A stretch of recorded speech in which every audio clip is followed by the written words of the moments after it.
Hello বন্ধুরা, আবার একটা নতুন ভিডিও নিয়ে আমি আপনাদের সামনে চলে এসেছি। আজকে যে ভিডিওটা দেখাবো খুবই গুরুত্বপূর্ণ ভিডিও। আজকে যে ভিডিওটা হতে চলেছে যে একজন পুরুষ 3-4টে বিয়ে করতে পারে, কিন্তু একজন মহিলা 4-5টা বিয়ে করতে পারবে না। তার কারণ এই ভিডিওর মাধ্যমে আমরা জানবো যে কি কারণে, কি ঘটনা, সমস্ত কিছু ডক্টর জাকির নায়েকের কাছ থেকে জানবো। আমি এলিয়ানা, অমুসলিম, পেশায় একজন শিক্ষক। আপনাকে এই সুন্দর লেকচারের জন্য অনেক ধন্যবাদ। আমার একটা প্রশ্ন আছে। আমার মনে হয়েছে মুসলিম পুরুষদের একাধিক বিয়ে করাটা অনৈতিক আর অশ্লীল।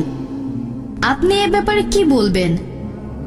আমি এ ব্যাপারে কারণটা জানি, তবে এখানে আপনার দৃষ্টিভঙ্গিটা জানতে চাচ্ছি। আর যদি কখনো খ্রিস্টান ধর্ম আর ইসলাম ধর্ম একত্রিত হয়, আমার মতে মুসলিমদের একজন স্ত্রী থাকাই উচিত। বোন, খুব সুন্দর প্রশ্ন করেছেন, খুবই কমন প্রশ্ন, খুবই গুরুত্বপূর্ণ প্রশ্ন।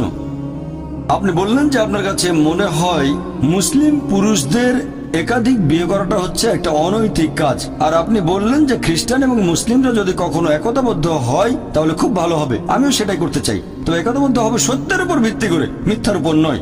কোরআন হচ্ছে এই পৃথিবীর বুকে একমাত্র ধর্মগ্রন্থ যেটা বলছে মাত্র একটা বিয়ে করো। পৃথিবীতে আর কোনো ধর্মগ্রন্থ খুঁজে পাবেন না, হোক সেটা বাইবেল অথবা ধরেন রামায়ণ অথবা মহাভারত কিংবা বেদ। কোরআন বাদে আর কেউ বলছে না মাত্র একটা বিয়ে করো। হিন্দু ধর্মগ্রন্থ পড়লে দেখতে পাবেন, যদি হিন্দু ধর্মগ্রন্থ পড়ে দেখেন রামায়ণ, সেখানে শ্রীরামের বাবা রাজা দশরথ, তার একাধিক স্ত্রী ছিল।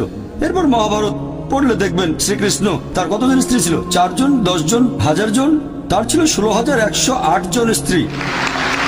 এরপর বাইবেল পড়েন, বাইবেল পড়লে দেখবেন সুলাইমানের 700 জন স্ত্রী ছিল। বাইবেলের কথা অনুযায়ী ইব্রাহিমের 3 জন স্ত্রী ছিল। তাহলে বাইবেলের কথা অনুযায়ী, ইহুদি আর খ্রিস্টান ধর্ম অনুযায়ী একজন পুরুষ যত খুশি বিয়ে করতে পারে, 4, 5, 10, 1000, কোনো সীমা পরিসীমা নেই। ইসলাম একটা সীমা বেঁধে দিয়েছে। কোরআন বলছে সূরা নিসা অধ্যায় নম্বর 4 আয়াত নম্বর 3, তোমার পছন্দের নারীদের বিয়ে করো 2, 3 বা 4 জনকে, তবে যদি সুবিচার করতে না পারো তাহলে একটা বিয়ে করো। হিন্দু ধর্ম অনুযায়ী, খ্রিস্টান ধর্ম অনুযায়ী একজন পুরুষ যতজন নারীকে ইচ্ছে বিয়ে করতে পারে, 1 জন, 5 জন, 10 জন, 20 জন, 1000 জন, 10,000, কোনো সীমা নেই। ইসলাম বলছে পছন্দের নারীদের বিয়ে করো 2, 3 বা 4 জন, তবে সুবিচার করতে না পারলে মাত্র একটা বিয়ে করো। তাহলে ইসলাম বলছে সুবিচার করতে পারলে একাধিক বিয়ে করবেন, তা না হলে করবেন না, আর সুবিচার করতে পারলে সর্বোচ্চ 4 জন। এবারে আসুন দেখি কোরআন কি বলছে। পবিত্র কোরআনে সূরা নিসা অধ্যায় 4 আয়াত নম্বর 129, স্ত্রীগণের প্রতি সুবিচার করা কঠিন, সেজন্য তাদের থেকে পুরোপুরি মুখ ফিরিয়ে নিও না। অনেকের মনে এরকম ভুল ধারণা আছে যে ইসলামে 4 জন স্ত্রী থাকা বাধ্যতামূলক। এটা বাধ্যতামূলক না। একাধিক স্ত্রী রাখার ব্যাপারটা ঐচ্ছিক ব্যাপার, এটা মুবাহ। তবে যদি একাধিক বিয়ে করেন আর সুবিচার করতে না পারেন তাহলে সমস্যায় পড়ে যাবেন।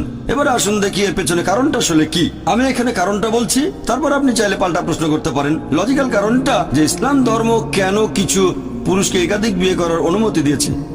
এখন ভালো করে দেখলে বুঝতে পারবেন যে ছেলে আর মেয়ে সন্তান জন্মায় সমান অনুপাতে। তবে শিশু বিশেষজ্ঞদের জিজ্ঞেস করে জানতে পারবেন, শিশুদের রোগের উপর যারা বিশেষজ্ঞ তারা এটা বলবেন যে মেয়ে শিশুরা ছেলে শিশুর চেয়ে রোগ জীবাণুকে ভালোভাবে প্রতিরোধ করতে পারে, তাই শিশুকালে মেয়েদের তুলনায় বেশি ছেলে শিশু মারা যায়। তারপরে সময় বয়ে যায়, মানুষ মারা যায় ধূমপানের কারণে, তারপর মারা যায় বিভিন্ন রকম অসুখ বিসুখে, মারা যায় মদ পানের কারণে, মারা যায় যুদ্ধে, অ্যাক্সিডেন্টেও মারা যায়। এসব জায়গায় তো মহিলাদের চেয়ে বেশি পুরুষ মারা যায়। যদি এখনকার দিনের পৃথিবীর দিকে তাকান, পৃথিবীতে এখন মহিলাদের সংখ্যা পুরুষদের চেয়ে অনেক বেশি, পুরুষের তুলনায় মহিলার সংখ্যা বেশি। তৃতীয় বিশ্বের কিছু দেশ এটার ব্যতিক্রম, যেমন আমার নিজের দেশ ভারত, সেখানে মহিলাদের সংখ্যা পুরুষদের চেয়ে কম।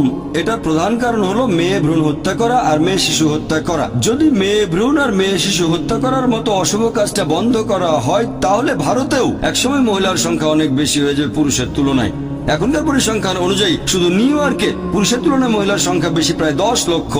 শুধুমাত্র আমেরিকাতে পুরুষের তুলনায় মহিলাদের সংখ্যা বেশি 78 লক্ষ। শুধু জার্মানিতে পুরুষের চেয়ে মহিলা বেশি 50 লক্ষ।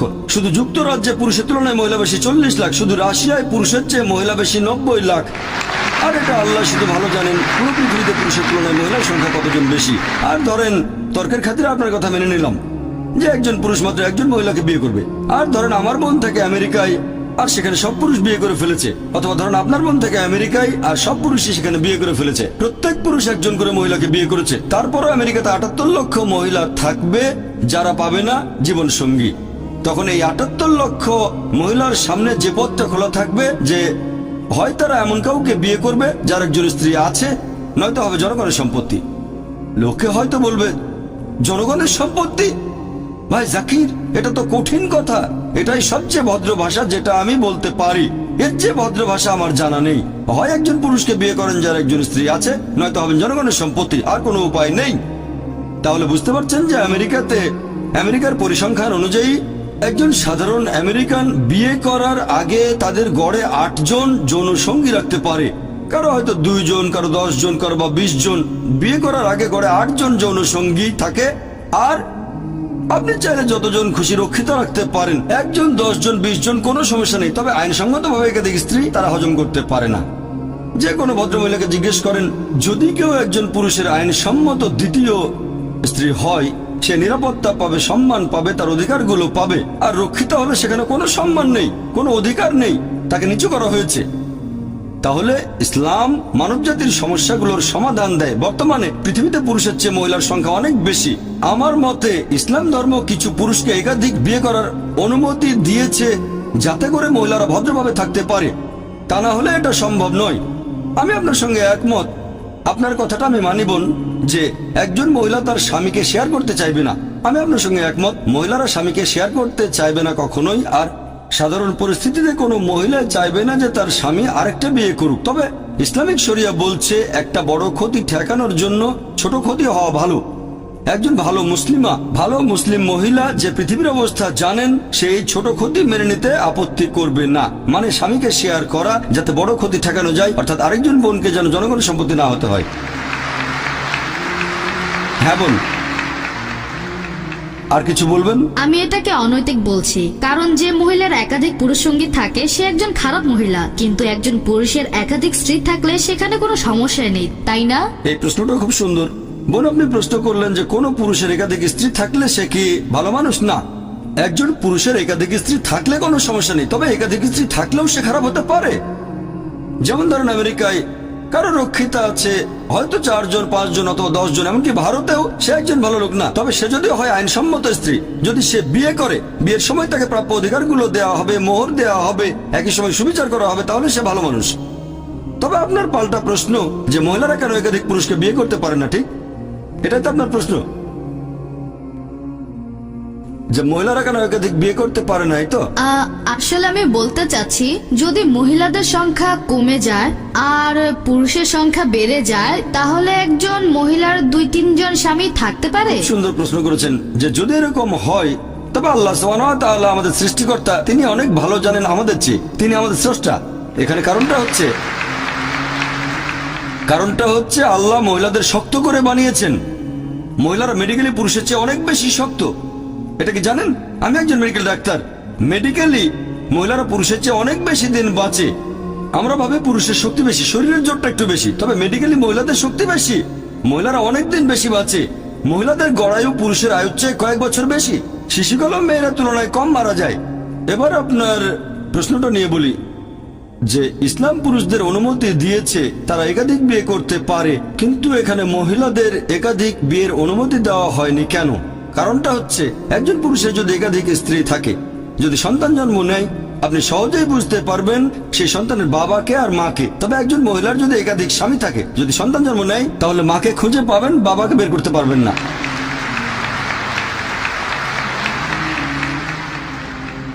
তারপর সন্তানকে স্কুলে ভর্তি করতে যাবেন, এর বাবার নাম কি? তখন হয়তো 2টো নাম দিতে হবে। এখন মেডিকেল বিজ্ঞান অনেক উন্নত হয়েছে, যেমন ডিএনএ, জেনেটিক কোডিং। এখন বলতে পারবো বাবাকে আর মাকে। এখন সেটা বন্ধুরা, ভিডিওটা দেখে আপনাদের কেমন লাগলো তা কমেন্ট করে আমাকে জানান।